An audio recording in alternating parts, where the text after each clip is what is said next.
Welcome back everyone. As you can tell by my little projector setup, we must be on the Rotarycraft Part 5 Speed Spotlight. And in this spotlight we'll be finishing up accessory machines. I'm gonna be skipping over the pipes because they're really simple. You can just read like the 2 sentences on them. And finishing up all this stuff and then jumping ahead to tool items, which are way down here. Trying to finish this up in 2 more. That's loud.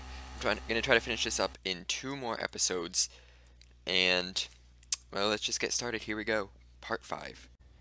So the first thing we got here is a furnace heater. You make it with some steel and some shafts, and basically you give it half the strength of a steam engine, and it'll power your furnaces. That way, anytime you put anything inside of it, it'll smelt it without the need for any other fuel, which is really helpful. Now you take a 2x gear unit, some steel, shaft, and panels, and you'll get a coil winder, and you attach this to any kind of power source. You put one of these wind springs that we made earlier, you put it inside, put it into input mode, and it'll charge up the wind spring, and it'll store energy for you. You can then put it into output mode, and it'll output the energy. You can also take these wind springs, and by the way, these crafting tables mean you can also craft it in a crafting table. Take the wind spring, you can make it into a high tension wind spring, which stores 1/16 of the torque that you put into it, but it also outputs for a lot longer and a lot more power.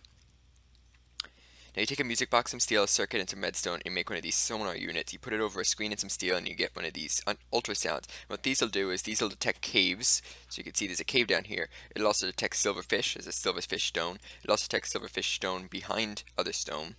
The silverfish wasn't in the way. It'll also detect ore, so that you see the silverfish and ore there. And it'll, just like I said, detect caves.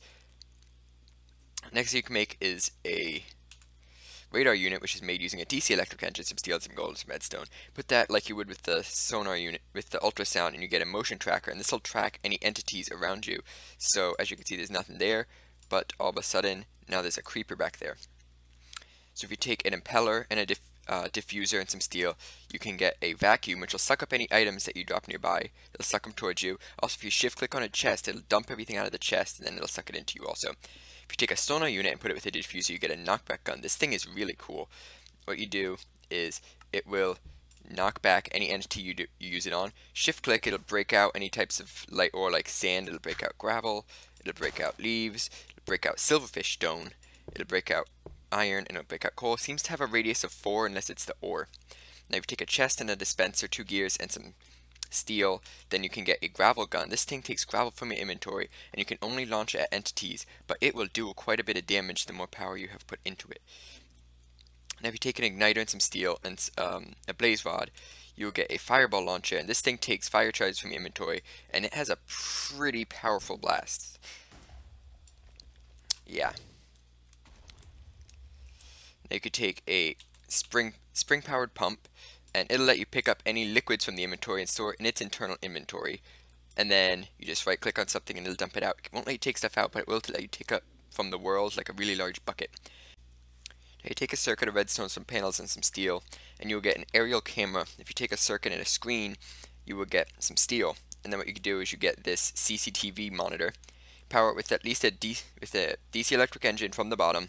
You shift right click on it, and it'll allow you to access an aerial camera, seeing an area from above. And the way you do this is you put in colors like bone meal, which would be white, and then you attach that to an aerial camera, which does take a spring and use up some of that energy, but it'll match up to any color that you put into it, allowing you to see with just a shift right click with an empty hand.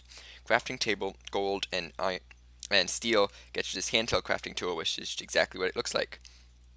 Take a screen, some eyes of ender, and some steel. You'll get night vision goggles, which you put on your eyes, and it gives you night vision effect, but it also has the particles, which is kind of annoying. You can also combine that with a diamond helmet, and you get night vision helmet, which provides protection.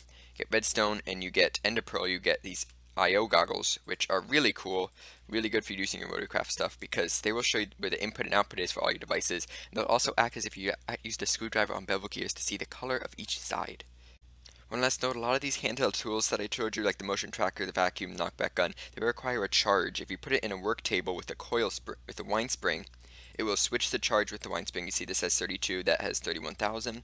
Put it in, now this is 31,000 and that is 32. Well, I think that was my best time so far. 4 minutes and 3.92 seconds. It's a minute under my expected time, because a lot of this stuff was just little things Rotarycraft adds that are really cool. Got everything in that I wanted to. Nothing left out. Nothing has to go here. Just a quick overview. Make sure I didn't forget anything. The camera, crafting, goggles. That's it for Rotarycraft Part 5. Next up, I believe, will be a huge one coming next. It's going to be offensive and defensive machines, which there's a lot. Surveying counts. Surveying would be defensive. But there's a lot. So, that's it for this speed spotlight. I will see you in the next one. We're going to do more Rotarycraft stuff and look at all this mod has to offer without wasting too much of your time, which I know is precious. Thanks for watching. Bye-bye.